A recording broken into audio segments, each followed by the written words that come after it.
ಇನ್ನು ಮನೆಯವರೆಲ್ಲ ನಿಮಗೆ ಕಳಪೆ ಅಂತ ಕೊಟ್ಟಾಗ ನಿಮ್ಮ ತಾಯಿಯವರು ಬಂದು ನನ್ನ ಮಗಳು ನನಗೆ ನಿಜವಾಗ್ಲೂ ಉತ್ತಮನೇ, ಯಾಕಂದ್ರೆ ನೀವು ವೈಯಕ್ತಿಕ ಜೀವನಕ್ಕೆ ಬರೋದು ಅಂತ ಆದ್ರೆ ನೀವೇ ಒಂದು ಮುಖ್ಯ ಆಧಾರ ಸ್ತಂಭವಾಗಿ ನಿಂತಿದ್ದೀರಾ ನಿಮ್ಮ ಮನೆಗೆ, ನಿಮ್ಮ ತಂಗಿಯವರು ಕೂಡ. ಈಗ ಅಂದ್ರೆ ನಿಮ್ಮ ವೈಯಕ್ತಿಕ ಜೀವನಕ್ಕೆ ಬರೋದು ಅಂತ ಆದ್ರೆ ನಿಮ್ಮ ಮದುವೆ ಯಾವಾಗ ಮತ್ತು ಮುಂದಿನ ನಡೆ ಇಲ್ಲ ಹೇಗೆ ಅಂತ ಒಂದು ಪ್ರಶ್ನೆ. ಗೊತ್ತಿಲ್ಲ, ಮದುವೆ ಅದೇ ಜಾತಕದಲ್ಲಿ ಗುರುಬರ ಯಾವಾಗ ಕೂಡಿ ಬರುತ್ತೆ ಅವಾಗ ಮದುವೆ ಮಾಡ್ತಾರೆ. ಅದರಿಂದ ಆಚೆಗೆ ನಾನು ಅಂತದ್ದು ಕುಟುಂಬದಲ್ಲಿ ಹುಟ್ಟೋದಕ್ಕೆ ತುಂಬಾ ಪುಣ್ಯ ಮಾಡಿದ್ದೇನೆ, ಅಂತ ತಂದೆ ತಾಯಿಗೆ ಮಗಳಾಗಿ ಹುಟ್ಟೋದಕ್ಕೆ ತುಂಬಾ ಪುಣ್ಯ ಮಾಡಿದ್ದೇನೆ. ಯಾಕಂದ್ರೆ ಎಲ್ಲರಿಗೂ ಇರುತ್ತೆ, ಎಲ್ಲ ಮಕ್ಕಳಿಗೂ ಇರುತ್ತೆ, ನನ್ನ ಅಪ್ಪ ಅಮ್ಮ ನನಗೆ ಗ್ರೇಟು ಅನ್ನೋದು ಎಲ್ಲರಿಗೂ ಇರುತ್ತೆ. ಅದರಿಂದ ಆಚೆಗೆ ನಂಗೆಲ್ಲ ಒಂದ್ ಕಡೆ ಈ ತಂದೆ ತಾಯಿಗೆ ನಾನು ಹುಟ್ಟದೆ ಹೋಗಿದ್ರೆ ಇವತ್ತು ಚೈತ್ರ ಕುಂದಾಪುರ ಆಗ್ತಿರ್ಲಿಲ್ಲ. ಯಾಕಂದ್ರೆ ನಾನ್ ನೋಡಿರುವಾಗ ಎಷ್ಟೋ ಜನ ತಂದೆ ತಾಯಿಗಳು ಮಕ್ಕಳು ಅಂದ್ರೆ ಹೀಗೆ ಇರ್ಬೇಕು, ಇದೇ ಫೀಲ್ಡ್ಗೆ ಹೋಗ್ಬೇಕು, ನನ್ ಮಕ್ಳು ಹೀಗೆ ಓದ್ಬೇಕು, ಇದೇ ಫೀಲ್ಡ್ ಅನ್ನ ಆಯ್ಕೆ ಮಾಡ್ಕೋಬೇಕು ಅಂತೆಲ್ಲ ಇರುತ್ತೆ. ಮತ್ತೆ ಒಂದಷ್ಟು ಕಟ್ಟುನಿಟ್ಟಿನ ವಾತಾವರಣ ಇರುತ್ತೆ. ಅದು ನಾನ್ ಬಹಳ ಸಾಂಪ್ರದಾಯಿಕ ಫ್ಯಾಮಿಲಿಯಿಂದ ಬಂದವಳು. ಸೊ ನನ್ನ ಕುಟುಂಬದವ್ರಿಗೆ ಏನು ಗೊತ್ತಿಲ್ಲ, ತೀರಾ ಕೆಳ ಮಧ್ಯಮ ವರ್ಗದ ಕುಟುಂಬದಿಂದ ಬಂದವಳು. ಈ ತರದ ಕ್ಷೇತ್ರ ಆಯ್ಕೆ ಮಾಡ್ಕೊಳ್ಳೋದು ಸುಲಭ ಅಲ್ವೇ ಅಲ್ಲ. ಆ ರಿಸ್ಕ್ಗಳು, ಅದರಿಂದ ಆಚೆಗೆ ಬರಬಹುದಾದ ಸವಾಲುಗಳು, ಅದೆಲ್ಲಕ್ಕೂ ಕೂಡ ನಮ್ಮ ಅಪ್ಪ ಅಮ್ಮ ಯಾವಾಗಲೂ ನಮ್ಗೆ ಸಪೋರ್ಟ್ ಮಾಡಕ್ ಆಗುತ್ತೋ ಇಲ್ಲೋ ಗೊತ್ತಿಲ್ಲ, ಅಡೆತಡೆ ಅಂತೂ ಹಾಕಲ್ಲ ನಾವು, ಯಾವತ್ತೂ ನಿಂಗೆ ಅಡಗಾಲ ಹಾಕಲ್ಲ ಅಂತ ಹೇಳಿದ್ರು. ಹಾಗೆ ಇವತ್ತಿನ ತನಕನು ನಾವು ಬಹುಶಃ ನನ್ನ ಫೀಲ್ಡ್ ನಲ್ಲಿ, ಈ ಫೀಲ್ಡ್ ನಲ್ಲಿ ಹೆಣ್ಮಕ್ಳು ಬಹಳ ಕಡಿಮೆ ಉಳ್ಕೊಂಡಿರೋದು. ಅಷ್ಟು ಸುಲಭನೂ ಅಲ್ಲ. ಅಷ್ಟೆಲ್ಲ ರಿಸ್ಕ್ಗಳ ಆಚೆಗೆ ಅವರು ನನ್ ಜೊತೆ ನಿಂತಿರೋದು. ಆ ತಂದೆ ತಾಯಿಯ ಹೊಟ್ಟೆನಲ್ಲಿ ನಾನ್ ಮಗಳಾಗಿ ಹುಟ್ಟೋದಕ್ಕೆ ತುಂಬಾ ಪುಣ್ಯ ಮಾಡಿದೀನಿ. ಎಷ್ಟು ಅಪಮಾನಗಳು ಅಪವಾದಗಳು ಬಂದಾಗ್ಲೂ ಕೂಡ ಸಹಿಸಿ ನನ್ನ ಮಗಳು ಏನು ಅಂತ ಗೊತ್ತು ಅಂತ ನಿಲ್ಲೋದಿದೆ ಅಲ್ಲ. ನಾನು ಎಷ್ಟೋ ಸಲ ಆ ಮಕ್ಕಳನ್ನ ಮನೆಯಿಂದ ಹೊರಗಾಕಿರೋ ಅಪ್ಪ ಅಮ್ಮನ ನೋಡಿದೀನಿ. ನಾನು ತಪ್ಪು ಮಾಡಿದಾರೆ ಅಥವಾ ಏನೋ ಒಂದು ಅಪವಾದ ಬಂದಾಗ ನಾನೇ ತುಂಬಾ ಜನ ಹೆಣ್ಮಕ್ಳ ಹತ್ರ ಮಾತಾಡ್ತಿರ್ತೀನಿ ಬೇರೆ ಬೇರೆ ಸಂದರ್ಭಗಳಲ್ಲಿ. ಆಗೆಲ್ಲ ಎಲ್ಲೋ ಒಂದ್ ಕಡೆ ತಪ್ಪು ಮಾಡದೆ ಹೋದ್ರು ಕೂಡ ಅಪ್ಪ ಅಮ್ಮ ಅನುಮಾನಿಸಿ ಮಕ್ಕಳನ್ನ ಹೊರಗಡೆ ಇಟ್ಟಿರೋದಿದೆ. ಮಕ್ಕಳ ಜೊತೆ ಸಂಪರ್ಕ ಕಡ್ಕೊಂಡಿರುವಂತ ತಂದೆ ತಾಯಿಗಳನ್ನ ನೋಡಿದೀನಿ. ಅದೆಲ್ಲವನ್ನ ನೋಡುವಾಗ ನಾನಂತ ತಂದೆ ತಾಯಿ ಹೊಟ್ಟೆಲ್ ಹುಟ್ಟೋದು ತುಂಬಾ ಪುಣ್ಯ ಮಾಡಿದೀನಿ. ಇವತ್ತೇನ್ ನಾನು ಆಗಿದ್ದೀನಿ, ಬಿದ್ದಿದ್ದೀನಿ, ಮತ್ತೆ ಮೇಲೆದ್ದಿದ್ದೀನಿ ಅಂತಂದ್ರೆ ಅದು ನಮ್ಮ ಅಮ್ಮ ಮಾಡಿದ ಪೂಜಾ ಫಲಗಳು ಅಂತ ನಾನು ಭಾವಿಸ್ತೇನೆ. ಅಂತ ತಾಯಿಯ ಹೊಟ್ಟೆಲ್ ಹುಟ್ಟೋದಕ್ಕೆ ನಾನು ಕೋಟಿ ಜನ್ಮ ಪುಣ್ಯ ಮಾಡಿದ್ದೆ. ಎಲ್ಲರಿಗೂ ಸಿಗೋದಿಲ್ಲ ಅಂತ ಆ ಸಂದರ್ಭ, ಆ ತರದ ಭಾಗ್ಯ ಎಲ್ಲರಿಗೂ ಸಿಗೋದಿಲ್ಲ ಅಂತ ಅನ್ಕೊಳ್ತೀನಿ. ನಿಜ. ಅಂದ್ರೆ ನಾವಿಲ್ಲೆಲ್ಲೂ ನೀವು ನಮ್ಮ ಸಂಸ್ಕೃತಿಯನ್ನ ಹಾಳು ಮಾಡದೆ, ಅಂದ್ರೆ ನೀವೇನ್ ಗುರುತಿಸ್ಕೊಂಡಿದ್ರೆ ನಿಮ್ಮ ಅಸ್ತಿತ್ವ ಏನಿತ್ತು ಅದೇ ರೀತಿಯಾಗಿ 106 ದಿನಗಳ ಕಾಲ ಆಟ ಆಡಿದ್ದೀರಾ. ಮತ್ತು ಇನ್ನು ನಿಮ್ಮ ಹಿಂದುತ್ವದ ಪರವಾಗಿ ನಿಲ್ಲುವಂಥದ್ದು ಒಂದು ಪಕ್ಷ ಅಂತ ಎಲ್ರಿಗೂ ಗೊತ್ತಿದೆ. ಸೊ ನಿಮ್ಗೆ ಎಲ್ಲೋ ಒಂದ್ ಕಡೆ ಪಕ್ಷದ ವಿಚಾರದಿಂದ ಆಗ್ಲಿ, ಎಲ್ಲೋ ಒಂದ್ ಕಡೆ ಒಂದು ಹೆಣ್ಣು ಮಗು ಇಷ್ಟು ಜನ ಪ್ರಭಾವಿಗಳು, ಯಾಕಂದ್ರೆ ನಾವ್ ನೋಡ್ದಂಗೆ ಈ ತರ ವಾಗ್ಮಿಗಳಾಗಿ ಸ್ಪೀಕರ್ಸ್ ಆಗಿ ಗಂಡು ಮಕ್ಕಳ ಪ್ರಾಬಲ್ಯ ಜಾಸ್ತಿ ಇದೆ. ಅಂಥದ್ರಲ್ಲಿ ಹೆಣ್ಣು ಮಗುವಾಗಿ ನೀವು ಇಷ್ಟು ಮಾಡ್ತಾ ಇರುವಾಗ ನಿಮ್ಮನ್ನ ತುಳಿಯುವಂಥದ್ದೇ ಪ್ರಯತ್ನ ಆಯ್ತಾ? ಅದು ಪಕ್ಷದ ವಿಚಾರ ಆಗಿರಬಹುದು, ಅಥವಾ ಕೆಲವು ನಾಯಕರ ವಿಚಾರ ಆಗಿರಬಹುದು, ಅಥವಾ ಇದೇ ಈ ನಿಮ್ಮ ಫೀಲ್ಡ್ ಅಂತ ಏನ್ ಹೇಳ್ತೀವಿ ವಾಗ್ಮಿಯಾಗಿ ನೀವೇನ್ ಗುರುತಿಸ್ಕೊಳ್ತಾ ಇದ್ದೀರಾ, ಇದ್ರಲ್ಲಿ ಇನ್ನೊಂದ್ ಕಡೆ ನೀವು ಟಾರ್ಗೆಟ್ ಆಗಿ ನಿಮ್ಮನ್ನ ಟೋಟಲಿ ತುಳಿದು ಬಿಟ್ರ ಚೈತ್ರ ಕುಂದಾಪುರ ಅವ್ರು, ಹಾಗಾದ್ರೆ ಕುಂದ್ ಬಿಟ್ರ ಪೂರ್ತಿ ಹಾಗಾದ್ರೆ ಅಂತ? ನೋಡಿ, ನಾನ್ ಜೀವನದಲ್ಲಿ ಯಾವತ್ತು ಕೆಳಗಡೆ ಬೀಳೋದನ್ನ ಕಳೆದು ಹೋಗುದು ಅಂತ ಯಾವತ್ತೂ ನಾನು ನಂಬೋದಿಲ್ಲ. ನನಗೆ ಮನುಷ್ಯನಿಗೆ ಏಟುಗಳು ಬೀಳಬೇಕು, ಮನುಷ್ಯ ಕೆಳಗಡೆ ಬೀಳಬೇಕು. ಅವ್ರು ಚಿಕ್ಕ ಸೋಲು ಬಂದಾಗ್ಲೇ ಅದಕ್ಕಿಂತ ದೊಡ್ಡ ಗೆಲುವು ಅವನಕ್ಕೋಸ್ಕರ ಕಾಯುತ್ತೆ ಅನ್ನೋದನ್ನ ನಾನು ಯಾವಾಗ್ಲೂ ನಂಬೋದು. ಎಲ್ಲಾ ಕ್ಷೇತ್ರಗಳಲ್ಲೂ ಆ ತರದೊಂದು ಪ್ರಯತ್ನ ಇದೆ. ಯಾಕೆ ಸಿನಿಮಾ ಕ್ಷೇತ್ರದಲ್ಲಿ ಇಲ್ವಾ? ಬೇರೆ ಬೇರೆ ಕ್ಷೇತ್ರಗಳಲ್ಲಿರುತ್ತೆ, ಕಲಾ ಕ್ಷೇತ್ರಗಳಲ್ಲಿ ಇರುತ್ತೆ.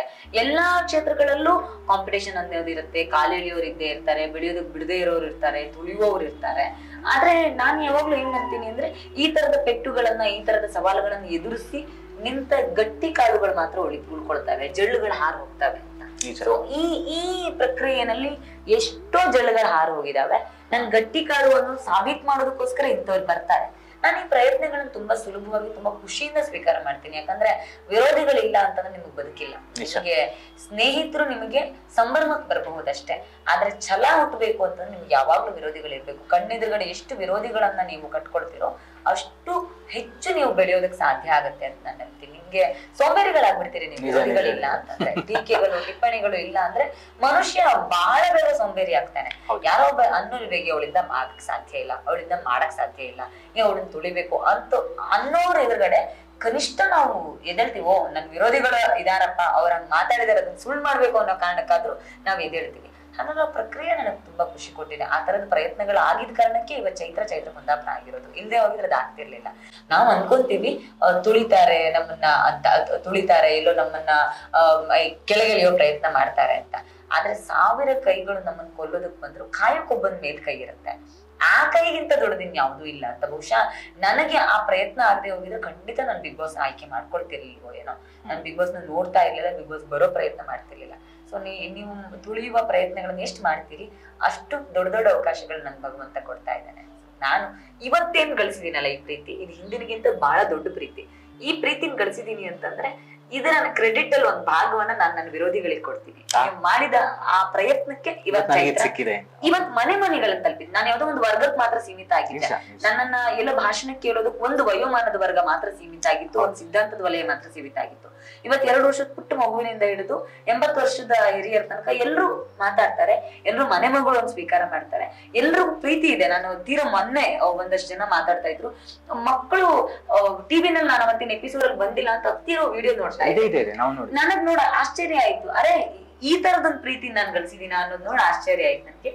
ಈ ಪ್ರೀತಿಗಳನ್ನ ನಾನೇನ್ ಗಳಿಸಿದೀನಿ ಇದ್ರಲ್ಲಿ ಒಂದ್ ಪಾಲ್ ನಾನು ನನ್ನ ವಿರೋಧಿಗಳಿಗೆ ಕೊಡ್ತೀನಿ, ತಗೊಳ್ಳಿ. ಈ ತರದ ಪ್ರಯತ್ನ ಇನ್ನಷ್ಟು ಮಾಡಿ, ಇನ್ನ ದೊಡ್ಡ ವೇದಿಕೆಗಳು ನಂಗೋಸ್ಕರ ಆ ಜಗನ್ಮಾತೆ ಕೊಡ್ತಾಳೆ ಅಂತ ನಾನು ಭಾವಿಸ್ತೀನಿ. Very nice ma'am. ಆದ್ರೆ ಮುಂದಿನ ದಿನಗಳಲ್ಲಿ ರಾಜಕೀಯಕ್ಕೆ ಬರುವಂತಹ ಏನಾದ್ರು ಯೋಚನೆ ಇದೆಯಾ?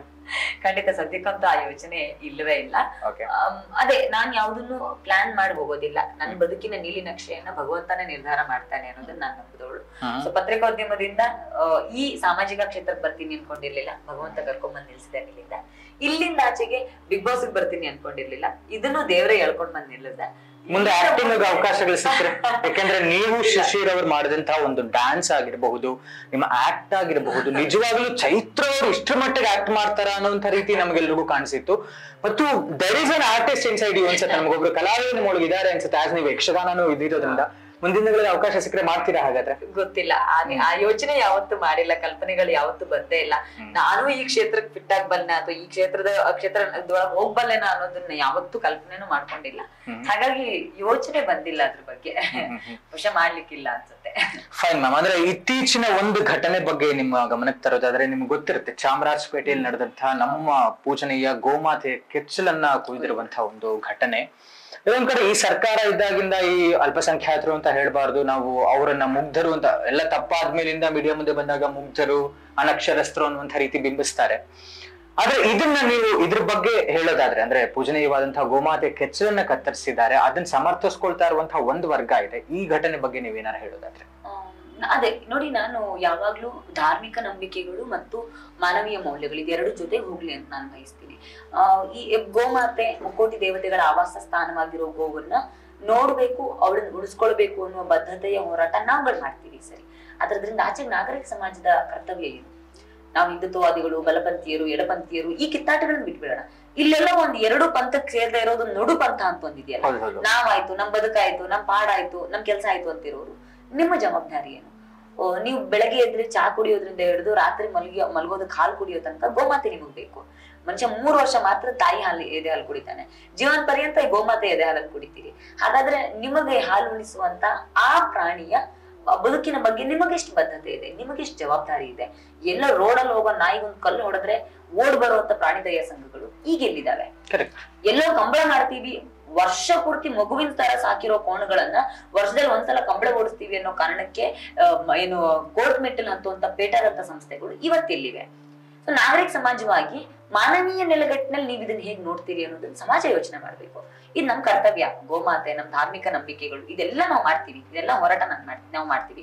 ಆದ್ರೆ ಅದರಿಂದ ಆಚೆಗೆ ಪ್ರತಿಯೊಬ್ಬ ನಾಗರಿಕನು ಯೋಚನೆ ಮಾಡ್ಬೇಕು. ಇವತ್ತು ಗೋವಿನ ಕೆಚ್ಚಲನ್ನ ಅಷ್ಟು ಕ್ರೂರವಾಗಿ ಕೊಂದಿರೋನು ಅವ್ನ ಕೈಗೆ ನಾಳೆ ಯಾವ್ದಾದ್ರು ಹೆಣ್ಮಗಳು ಸಿಕ್ಕರ ಅವ್ನ ಗತಿ ಏನಾಗ್ಬೋದು? ಇದನ್ನ ಯೋಚನೆ ಮಾಡ್ಬೇಕು. ಈ ವರ್ಗದ ಬಗ್ಗೆ ಅಷ್ಟು ಏನು ಎಚ್ಚೆತ್ಕೊಳ್ಳದೆ ಹೋದ್ರೆ ಬಹಳ ಕಷ್ಟ ಆಗತ್ತೆ. ನಾನಿದನ್ನ ಯಾವ ವರ್ಗಕ್ಕೂ ಸೇರದ, ಯಾವ ಸಿದ್ಧಾಂತಕ್ಕೂ ಸೇರದೆ ಇರುವಂತ ಸಾಮಾನ್ಯ ನಾಗರಿಕ ವರ್ಗದ ಪಾಲಕ್ ಬಿಡ್ತೀನಿ. ಅವ್ರು ಇದ್ರ ಬಗ್ಗೆ ಮಾತಾಡ್ಬೇಕು. ಯಾಕಂದ್ರೆ ಇದು ಎಲ್ಲರ ಸಮಸ್ಯೆ. ಈ ದೇಶದ ಅತಿ ದೊಡ್ಡ ಆರ್ಥಿಕ ಮೂಲಗಳಲ್ಲಿ ಒಂದು ಕ್ಷೀರೋದ್ಯಮಕ್ಕೆ ಮೂಲವಾಗಿರುವಂತಹ ಹಸುವನ್ನ, ಹೈನುಗಾರಿಕೆಯನ್ನ ನೀವ್ ಹೇಗ್ ನೋಡ್ತೀರಿ? ಒಂದು ಕುಟುಂಬದ ಆದಾಯ, ಆರ್ಥಿಕ ಸ್ತಂಭಗಳು ಮುರಿದು ಹೋಗಿದೆ. ಆ ದೃಷ್ಟಿಕೋನದಲ್ಲೂ ಒಂದ್ಸಲ ನೋಡಿ. ಉಳಿದಿರುವ ಹಾಗೆ ನಮ್ ಧಾರ್ಮಿಕ ನಂಬಿಕೆಗಳಿಗೆ ಹಾಕಿರುವ ಏಟಿಗೆ ಭಗವಂತನಿಗೆ ಬಿಡ್ತೇವೆ. ಗೋಹತ್ಯೆ ಅನ್ನೋದು ಅತ್ಯಂತ ದೊಡ್ಡ ಪಾಪ. ನಾವು ನರಹತ್ಯೆಗಿಂತ ಅತ್ಯಂತ ದೊಡ್ಡ ಪಾಪ ಗೋಹತ್ಯೆ ಅಂತ ಕರಿತೇವೆ. ಆ ಪಾಪದ ಬುತ್ತಿಯಲ್ಲಿ ಅವರಿಗೆ ಖಂಡಿತ ಪಾಲಿದ್ದೇ ಇರುತ್ತೆ. ಅದರಿಂದ ಆಚೆಗೆ ನಮ್ಮ ಅಸ್ತಿತ್ವಕ್ಕೋಸ್ಕರ ನಾವು ಮಾಡುವ ಹೋರಾಟ ಮಾಡೇ ಮಾಡ್ತೇವೆ. ಆದ್ರೆ ಎಲ್ಲೂ ಇಲ್ಲದ ನಾಗರಿಕ ಸಮಾಜ ಇದ್ರ ಬಗ್ಗೆ ಯೋಚನೆ ಮಾಡ್ಬೇಕು ಅಂತ ಕೇಳ್ಕೊಂಡು. Yes ma'am, right, nice words. ಈಗ ನಿಮ್ಮ ಬಿಗ್ ಬಾಸ್ ಅಲ್ಲಿ ಇದ್ದಂತಹ ಒಂದಷ್ಟು ಕಂಟೆಸ್ಟೆಂಟ್ಸ್ ಹೆಸರು ಹೇಳ್ತಾ ಹೋಗ್ತೀನಿ. ನಿಮ್ಗೆ ಏನ್ ಅವ್ರ ಹೆಸರು ಕೇಳಿದ ತಕ್ಷಣ ನಿಮ್ಗೆ ಏನ್ ನೆನಪಾಗುತ್ತೆ? ಒಂದ್ ವರ್ಡ್ ಅಥವಾ ಒಂದ್ ಸೆಂಟೆನ್ಸ್ ಹೇಳ್ಬೇಕು. ಮೊದಲಿಗೆ ಧರ್ಮ ಕೀರ್ತಿರಾಜ್ ಅವರು. ಕಲಿಯುಗದ ಧರ್ಮರಾಯ. ವಾಹ್, ಶಿಶಿರ್ ಶಾಸ್ತ್ರಿ. ಕಳಂಕ ಇಲ್ಲದ ನಿಷ್ಕಲ್ಮಶ ಅಣ್ಣ. ಅನುಷಾ. ಸಕ್ಕರೆ ಬೊಂಬೆ, ಮನಸ್ಸು ಕೂಡ ಸಕ್ಕರೆ ಎಷ್ಟು ಸಿಹಿ. ಐಶ್ವರ್ಯ. ತುಂಬಾ ಸಂಕಷ್ಟಗಳನ್ನ ಎದುರಿಸ್ಕೊಂಡು ಬಂದಿರುವ ಗಟ್ಟಿಗಿತ್ತಿ. ಆದ್ರೆ ಇನ್ನಷ್ಟು ಅಪವಾದಗಳನ್ನ ಇನ್ನೊಬ್ಬರ ಮೇಲೆ ಎತ್ತಾಕದೆ ಧೈರ್ಯವಾಗಿ ಎದುರಿಸುವ ಶಕ್ತಿ ಅವಶ್ಯಕತೆ ಇದೆ ಅನ್ಸುತ್ತೆ. ನಮ್ಮೆಲ್ಲರ ಪ್ರೀತಿಯ ಲಾಯರ್ ಜಗದೀಶ್ ಅವರು. ಕಂಟೆಂಟ್ ಕಿಂಗ್, ತುಂಬಾ ಸಹೃದಯ ವ್ಯಕ್ತಿ. ನಿಜವಾಗ್ಲೂ ಅವ್ರೊಳಗೊಂದು ಒಬ್ಬ ಒಳ್ಳೆ ಮಗು ಇದ್ದಾನೆ. ಆದ್ರೆ ಅದೇ ಸ್ಥಿರತೆ ಇಲ್ಲ ಅನ್ನೋದೊಂದೇ ಬೇಜಾರು. ಬೆಳಗ್ಗೆ ಮಗುವಿನ ತರ ತುಂಬಾ ಖುಷಿಯಲ್ಲಿ ಒಬ್ಬ ಒಳ್ಳೆ ತಂದೆ ಆಗಬಲ್ಲ, ಒಳ್ಳೆ ಅಣ್ಣನಾಗಬಲ್ಲ, ಒಳ್ಳೆ ಮಗುವಿನ ತರನು ಇರಬಲ್ರು. ರಾತ್ರಿ ಆದ್ರೆ ಜಗಳ ಶುರು ಮಾಡ್ತಾರೆ. ಅವ್ರ ಜಗಳದಲ್ಲಿ ಅವ್ರಿಗೆ ಕ್ಲಾರಿಟಿ ಇರೋದಿಲ್ಲ. ಒಟ್ಟು ಕಂಟೆಂಟ್ ಕೊಡ್ಬೇಕು ಅನ್ನೋ ಕಾರಣಕ್ಕೆ ಅದನ್ನೆಲ್ಲ ಮಾಡ್ತಿದ್ರು. ಅದು ನಿಜವಾಗ್ಲೂ ತುಂಬಾ ಒಳ್ಳೆ ವ್ಯಕ್ತಿ. ಗೌತಮಿ. ಪಾಸಿಟಿವಿಟಿ ಅನ್ನುವ ಮುಖವಾಡ ಇದೆ ಅನ್ಸುತ್ತೆ ನನಗೆ. ಆದ್ರೆ ಒಬ್ಬ ಅದ್ಭುತ ದೈವ ಭಕ್ತೆ. ಆ ವಿಚಾರದಲ್ಲಿ ನನ್ ಬಹಳ ಕನೆಕ್ಟ್ ಆಗ್ತದೆ. Manjanna. Strategy king, area king ಎಲ್ಲಾನು ನಿಜ. ಆದ್ರೆ ಎಲ್ಲ ಒಂದ್ ಕಡೆ ಭಾವನಾತ್ಮಕವಾಗಿ ಬಹಳ ಬೇಗ ಸೋಲುವ ವ್ಯಕ್ತಿ ಏನು ಅಂತ ಅನ್ಸುತ್ತೆ. ಭವ್ಯ. ಪೆದ್ದುತನನ ಮುಗ್ಧತನ ಅನ್ನೋದ್ರ ನಡುವೆ ಒಂದಷ್ಟು ಗೊಂದಲ ಇದೆ. ಆದ್ರೆ ಆಟ ಅಂತ ಬಂದಾಗ ಗಂಡು ಮಕ್ಕಳಿಗೆ ಸರಿ ಸಮಾನವಾಗಿ ಆಡಬಲ್ಲ. Trivikram. Complete package of hero. ಒಂದು ಹೀರೋಗೆ ಇರ್ಬೇಕಾದ ಕಂಪ್ಲೀಟ್ ಪ್ಯಾಕೇಜ್ ಅವರಲ್ಲಿದೆ. ತುಂಬಾ ಶ್ರಮಜೀವಿ. ಒಬ್ಬ ಅದ್ಭುತ ಅಣ್ಣ ಆಗ್ಬಲ್ಲ ಅಂತ. ನಿಮ್ ಶಿಷ್ಯ ರಜತ್ ಕಿಶನ್. ಮೋಸ್ಟ್ಲಿ ಕನ್ನಡದ ರತ್ನಕೋಶದಲ್ಲಿ ಶಬ್ದಕೋಶದಲ್ಲಿ ಯಾವ ಪದನೂ ಇಲ್ಲ ಅನ್ಸುತ್ತೆ. ತುಂಬಾ ತರಲೆ, ತುಂಬಾ ಕೀಟ್ಲೆ. ಗೊತ್ತಿಲ್ಲ ಸ್ಟ್ರಾಟಜಿ ಮಾಡ್ತಾರೆ, ಏನ್ ಮಾಡ್ತಾರೆ, ಬೇರೆಯವ್ರ ಪಾಲಿಗೆ ಏನು ಅಂತ ಗೊತ್ತಿಲ್ಲ. ನನಗಂತೂ ಅತ್ಯಂತ ಕಿರಿಕಿರಿ ಮಾಡುವಂತ ಮನುಷ್ಯ. ನಿಮ್ಮ ಪ್ರಕಾರ ಬಿಗ್ ಬಾಸ್ 11ರ ವಿಜೇತ ಯಾರಾಗಬಹುದು? ತ್ರಿವಿಕ್ರಮಣ್ಣ ಆಗ್ಬೇಕು ಅನ್ನೋ ಆಸೆನ ಅಥವಾ ಹಾಗೆ ಆಗ್ತಾರೆ ಅನ್ನೋ ಆಸೆ. ಹನುಮಂತಣ್ಣ ಮತ್ತು ತ್ರಿವಿಕ್ರಮಣ್ಣನ ನಡುವೆ ಒಂದಷ್ಟು ಪೈಪೋಟಿ ಖಂಡಿತವಾಗ್ಲೂ ಇದೆ. ಆಸೆ ಅಂತ ಬಂದಾಗ ತ್ರಿವಿಕ್ರಮಣ್ಣ ಆಗ್ಬೇಕು ಅಂತ. Yes ma'am, thank you so much. ನಮ್ಮೊಟ್ಟಿಗೆ ನಿಮ್ಮ ಮಾತುಗಳಿಗಾಗಿ, ನಿಮ್ಮೆಲ್ಲ ಆಸೆಗಳಿಗೆ ಆದಷ್ಟು ಬೇಗ ಈಡೇರಲಿ. ನಮ್ಮ ಮುಂದೆ ನೀವು ಅನ್ಕೊಂಡಿರುವಂತಹ ಎಲ್ಲ ಕನಸುಗಳು ನನಸಾಗ್ಲಿ. ನೀವು ಇನ್ನೂ ಇದೇ ರೀತಿ ಮನೆ ಮಾತಾಗಿ ಇನ್ನು ದೊಡ್ಡ ಮಟ್ಟದಲ್ಲಿ ನೀವು ಬೆಳಿಬೇಕು. ನಾವು ನಿಮ್ಮನ್ನು ನೋಡ್ಬೇಕು ಅಂತ ಆಶಿಸ್ತೀವಿ. ಧನ್ಯವಾದಗಳು. ನೋಡಿದ್ರಲ್ಲ ವೀಕ್ಷಕರೇ, ಬಿಗ್ ಬಾಸ್ 11ರ 106 ದಿನಗಳ ಕಾಲ ತುಂಬಾ ಚೆನ್ನಾಗಿ ಆಟ ಆಡಿ ತನ್ನದೇ ಶೈಲಿಯಲ್ಲಿ ಗುರುತಿಸಿಕೊಂಡಂತಹ ಚೈತ್ರಾ ಕುಂದಾಪುರ ಅವರ ಮಾತುಗಳು.